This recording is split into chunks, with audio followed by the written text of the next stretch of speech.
Tesla is in a very interesting phase right now, and it's one that could make or break the company. I mean, it's a phase that they have gone through before, so they could easily come out on top, but there is a lot at stake here. It seems every few years we get a bunch of new Tesla announcements, and then we are playing a waiting game, waiting to see if what Tesla and Elon Musk has promised is actually going to come true. So we get that with Robotaxi, Robovan, Optimus Robot, but this time, unlike a typical product release, the future seems a little bit more murky. Tesla is promising that full self-driving is coming, and not only that, that it will be here next year, 2025. That is a huge, huge claim that we have been waiting for years at this point. But for someone to be able to get into their Model 3, Model Y, or any other Tesla, and that it will drive you unsupervised, you don't have to be paying attention, if that is actually possible in the timeline that they are predicting, well, that is huge news. But if we go on their track record, that is honestly kind of hard to believe. Now, luckily for Tesla, we just heard the latest earnings, and well, they are doing better than even the market expected. So they do have some runway, and products like the Cybertruck are now profitable, which is something that no other truck can say for themselves. And it seems that Tesla has, created this business that works, and it's making them money, and they are selling more and more cars. In fact, they are planning to sell 30% more vehicles next year, which is a huge jump. So I think in a lot of ways, Tesla has positioned themselves in a really good spot. They have that income coming in from their current cars, and they have a really bullish future predicted that I hope they can pull off, but we just haven't seen just yet, although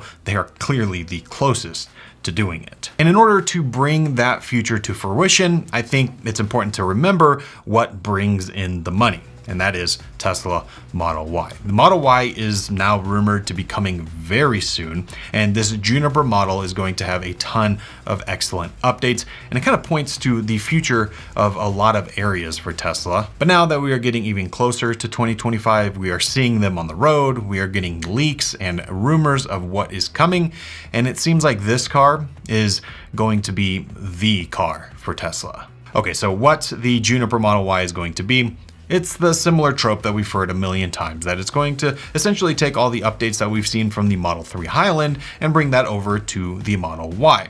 But it doesn't stop there. Yes, we are going to get the new interior with the interior lighting, which we've seen leaked images of. We are going to get the updated screen with higher refresh rate, the ventilated seats, the screen for rear passengers. All of that, of course, is likely going to be coming. And then on the exterior, we expect those design tweaks and changes that give it a more modern look. But now that we have seen what Tesla is working on with their Robotaxi, there's a ton of speculation that this idea or this design language might make its way to the Model Y. And I think there's a few reasons why that might be the case. So if you look at this leaked image and all these renders, you can see the light bar on the back of the Model Y. This is a noticeably different design choice compared to the Model 3. And personally, I love light bars, so I'm all for it. But it makes sense comparing it to other products that they have announced. The Cybertruck has a light bar and the Robotaxi has a light bar. So clearly in their design language, this is part of it. But where the rumors are now pointing is to a light bar up front as well. And I think this design looks excellent. We have seen some camouflage Model Ys that could point to maybe a light bar being underneath because of the way that the headlights are cut out. Hard to tell, obviously, that's the whole point of camouflage. But it makes a ton of sense that, the Cybertruck now has a light bar, the Robotaxi has a light bar, why not bring that to the Model Y as well? And one of the main reasons I think this is possible is because it seems the Model Y, or it doesn't even seem, it just is, the Model Y is the most popular Tesla. Because it seems like rather than back when the Model S was announced or when the Model 3 was announced, and those were kind of the flagship cars, and then the SUV version, the Model X and Model Y kind of were additions to that, it seems they're making a flip, and rightfully so, that the Model Y is now going to be the flagship vehicle, the car that everyone is going to buy. Because honestly, right now, that's the car everyone is buying already. So it would make some sense that this is their halo car. This is like the Tesla, especially it makes sense in the future for robotaxis. You know, they're going to have the robotaxi that has 2 seats, but obviously the Model Y and Model 3 and all other Teslas are going to work for this as well. But if I am looking for more seats, I'm likely going to want a Model Y instead. It just seems like Model Y is the, you know, halo default Tesla. So bringing over all of those design cues to just make it a little bit more special, I think makes sense. And it differentiates it from the Model 3, which I think makes a lot of sense. Now, there is a few other details of why I think this might just happen. Elon was questioned about what is happening with this $25,000 car that was rumored. And the original plan was that the robotaxi was going to be the same platform or same idea as this $25,000 car. So think of robotaxi, but with a rear window, a steering wheel, and pedals. A car that you could buy, 2-door hatchback, basically.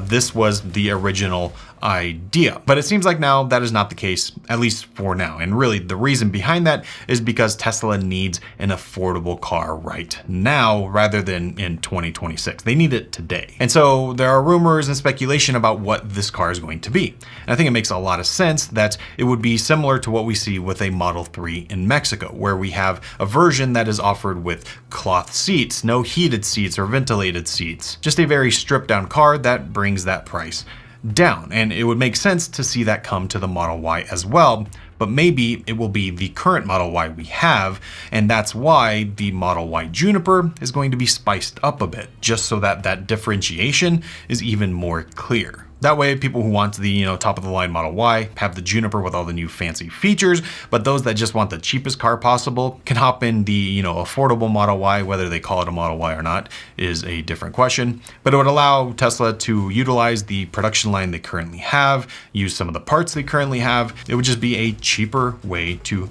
get this done rather than waiting for a few years for this robotaxi to get off the ground. And it also seems that Tesla really believes that in the future, we're just not gonna be driving these cars. So, the affordable car isn't all that important anymore because one, you could just hop in it as a rental service, or you buy one for yourself, but you still just don't need to drive. So the robotaxi can kind of serve as both the cheap model and the self-driving model. It can serve both purposes. It seems Tesla's kind of rethinking the idea of what this, new platform is going to be. Now, a lot of that is clearly speculation based on what Elon has said, what has been asked of him, what was going on during the earnings call. But I think it makes a lot of sense and it kind of connects the dots in a realistic way. But we also know that the Model Y Juniper is coming very soon. In fact, we just got leaks over on Twitter that the Model Y Juniper may be entering production in November. Yes, this year in November. And while this comes from a few different sources on Twitter from Tesla China supply chain, so they've been pretty accurate in the past. And basically they're saying that Giga Shanghai will start production of the Model Y Juniper very soon in November, and that they are locking everything down and no electronic devices are going to be allowed in so that they won't be able to, leak any images of it. Now, the question is, will they be announcing this car very soon, or are they still going to wait for 2025? And well, I could see it going either way. It would make sense that the production they're starting now in November is more verification of their production model and making sure everything is up and running as it should, so that when they announce it and people start ordering, they can start, pumping these cars out. So that makes a lot of sense. But if we remember back to Model 3 Highland, this was announced in Europe and Asia before it came to the United States. In fact, in the US, they pretended nothing happened. Like, if you didn't know the news was going on, you would think that they never updated the car until they announced it in the US a few months later. So I wouldn't be surprised to see that happen here as well, that they will announce it for China and Europe markets, and they just won't say anything until it's ready to come to the US. Although I feel maybe that timeline might be even shorter because this is a very popular car. They need to sell Model Ys, so bringing that to the US could spur even more sales. I know for me, it's almost like when a new iPhone's about to come out, if anyone I know is thinking about getting a Model Y, I'm telling them do not buy one right now. And if you're at all in the loop, I feel like you would know not to buy a Model Y right now because very soon, in just a few months, we're expecting Juniper to be here. And this getting announced in China has been backed up by Bloomberg in the past. There's reports that that was what was going to happen. It makes a ton of sense. And with these latest leaks, it seems like that is true. But yeah, Tesla Model Y Juniper is just around the corner. This is the biggest car for Tesla, and I think it will show us a lot about what the future of Tesla's plans are. I'm excited to see this. I've notoriously talked about in the past how I really don't like the Model Y, but as we've been planning, my wife and I, of what car we're going to get, the Model Y is kind of ticking its way back up the list, and the Juniper is making me even more excited about that. But more leaks I'm sure will be coming, so we'll just have to wait and see what this car has in store.